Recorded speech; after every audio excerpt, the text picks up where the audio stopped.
अगर आपके ऊपर होम लोन, कार लोन या पर्सनल लोन चल रहा है तो आपके लिए राहत की खबर है। भारतीय रिजर्व बैंक यानी आरबीआई ने अपनी नई मौद्रिक नीति बैठक के फैसलों का ऐलान कर दिया है। नमस्कार, मैं हूं वंदना त्यागी और आप देख रहे हैं न्यूज़ 18 राजस्थान का डिजिटल चैनल।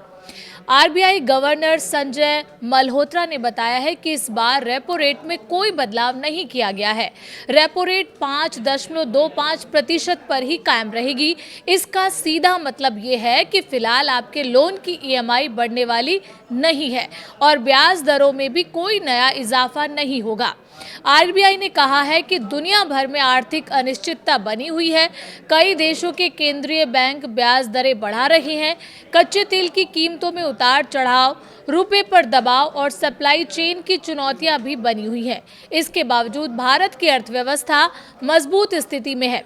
हालांकि फरवरी 2025 से अब तक आरबीआई कुल 1.25% यानी 125 बेसिस पॉइंट की दर कटौती कर चुका है, लेकिन इस बार केंद्रीय बैंक ने ब्याज दरों को स्थिर रखने का फैसला किया है।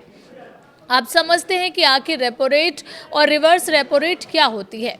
रेपो रेट की बात करें तो ये वो ब्याज दर है जिस पर आरबीआई बैंकों को कर्ज देता है, जबकि रेपो रेट कम होती है तो बैंकों को सस्ता पैसा मिलता है और वो ग्राहकों को भी कम ब्याज पर लोन दे सकते हैं। इससे ईएमआई कम होने की संभावना रहती है। वहीं रिवर्स रेपो रेट वो दर होती है जिस पर बैंक अपना अतिरिक्त पैसा आरबीआई के पास जमा करता है और उस पर ब्याज मिलता है। अगर रिवर्स रेपो रेट बढ़ती है तो बैंक ज़्यादा पैसा आरबीआई के पास रखना पसंद करता है, जिससे बाजार में नकदी की कमी हो सकती है।